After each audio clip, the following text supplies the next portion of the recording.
Hi friends, நமஸ்காரம். B ஸ்டுடியோட புதிய வீடியோலேக்கு எல்லாருக்கும் ஸ்வாகதம். நம்ம இன்றைக்கி பார்க்க போகிற வீடியோ என்னென்னா, நம்ம காரில் அந்த ஏர் ஃபில்டரில் ரொம்ப டஸ்ட்டு அடைஞ்சு ஏசி அவ்வளோவா கூலிங் இல்லாமல் இருக்கும், அவ்வளோவா காற்றும் வராது. அந்த மாதிரி இருக்கும்போது நம்மளே அந்த ஏசி ஃபில்டரை எடுத்து எப்படி க்ளீன் பண்ணுறது அப்படிங்கிறத நம்ம இந்த வீடியோவில் பார்க்க போகிறோம். வாங்க வீடியோக்குள்ளே போகலாம். இப்போ இதான் என் வண்டி. இது ஷெவர்லா பீட்டு அந்த கம்பெனியோட வண்டி. இந்த வண்டியில் தான் நம்ம இப்போ அந்த ஏசி ஃபில்டரை சேஞ்ச் பண்ண போகிறோம். இந்த ஸ்டேரிங்க்கு அந்த சைடு அந்த டேஷ்போர்டுக்கு பின்னாடி தான் இருக்கும் ஏர் ஃபில்ட்ரு. சின்ன காரங்களுக்கு எல்லாமே அப்படி தான், ஒவ்வொரு வண்டிக்கும் ஒவ்வொரு மாதிரியாக இருக்கும். இந்த வண்டிக்கு அந்த டேஷ்போர்டுக்கு பின்னாடி தான் இருக்குது. ஃபஸ்ட்டு அந்த டேஷ்போர்டு ஒன்று எடுத்து மாற்றிட்டு நமக்கு அது பின்னாடி இருக்கிற அந்த ஏர் ஃபில்டரை எடுத்து எப்படி க்ளீன் பண்ணுறங்கிறத பார்ப்போம். நம்ம டேஷ்போர்டை திறந்தோம்னா சைடில் ஒரு லாக்கு தெரியுதா? இது ஒன்றும் சிம்பிள் தான், இப்படி எடுத்தாலே வந்துடும், அவ்வளோதான், வந்துடுச்சு. அதே மாதிரி இந்த சைடு ஒன்று சிம்பிளாக எடுத்துடலாம். மாஸ்கெல்லாம் அதுக்குள்ளே போயிருக்கு. இப்போ இதில் தான் அந்த ஏர் ஃபில்ட்ரு வரும். இதில் வர்ற ஏரை ஃபில்ட்ரு பண்ணி நம்ம ஏசிக்கு அனுப்புகிற அந்த ஏர் ஃபில்ட்ரு இங்கே தான் இருக்குது.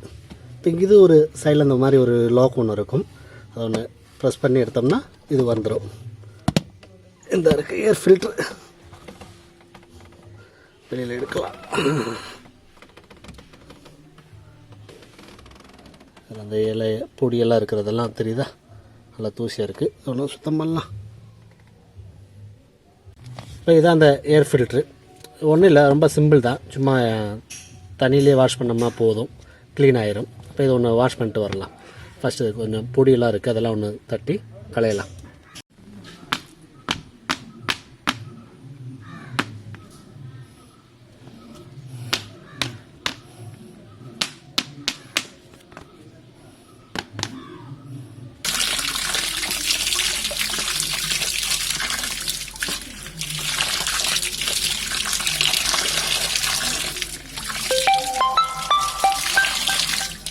இப்போ வாஷ் பண்ணி எடுத்தாச்சு. இது நீ இப்போ வெயிலில் ஒன்று காயணும். உடனே அப்படியே எடுத்து நம்ம காருக்குள்ளே வச்சிடக்கூடாது. இது வெயிலில் நல்லா காஞ்சதுக்கப்புறம் தான் நம்ம காரில் எடுத்து வைக்கணும். இப்போ இது காயட்டும். இது பெரிய ரொம்ப கஷ்டமான வேலைலாம் கிடையாது, ரொம்ப சிம்பிள் தான். நானே ஈஸியாக செஞ்சுட்டேன். இப்போ கண்டிப்பாக இந்த வீடியோ பார்க்குறவங்கனாலையும் செய்ய முடியும். நம்மளே ஈஸியாக இதை க்ளீன் பண்ணிடலாம். இது எப்போ இந்த மாதிரி க்ளீன் பண்ணணும் அப்படின்னு நமக்கு தோணும் அப்படின்னா, நம்ம வண்டியில் ஏசி ரொம்ப கம்மியாக இருக்கிற மாதிரி, கூலிங் இல்லாத மாதிரி ஒரு ஃபீல் வரும். நம்ம ஏசியை ஃபுல்லாக வச்சாலும், இந்த கிளாஸெல்லாம் அடைச்சிட்டு நம்ம ஏசியை ஃபுல்லாக வச்சுருப்போம், கூலிங்கே ஆகாது. கொஞ்சம் நேரம் கழித்து இந்த மாதிரி வேர்க்க ஆரம்பிச்சிடும். இந்த மாதிரி போகிறத விட ஏசி ஆஃப் பண்ணிட்டு கிளாஸை டவுன் பண்ணி வச்சுட்டு வண்டி ஓட்டலாம் அப்படின்ற ஒரு ஃபீல் வரும்.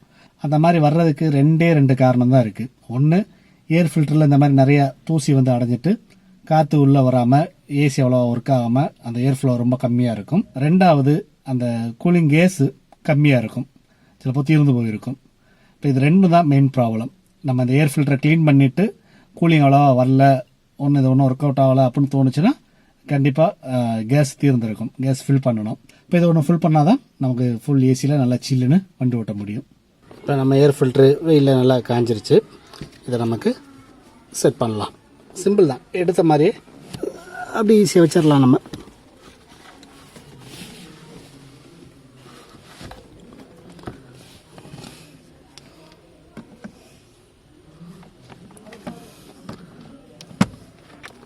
ஓகே,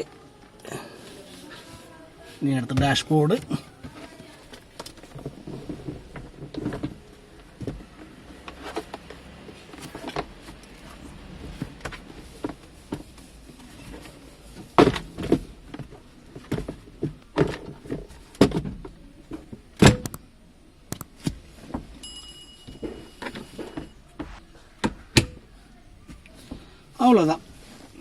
அவ்வளோதான், சிம்பிள். இந்த மாதிரி ஈஸியாக நமக்கே சொந்தமாக நம்மளோட வண்டியோட ஏர் ஃபில்டரெல்லாம் க்ளீன் பண்ணிடலாம்.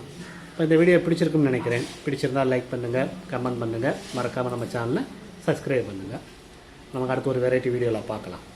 பாய்.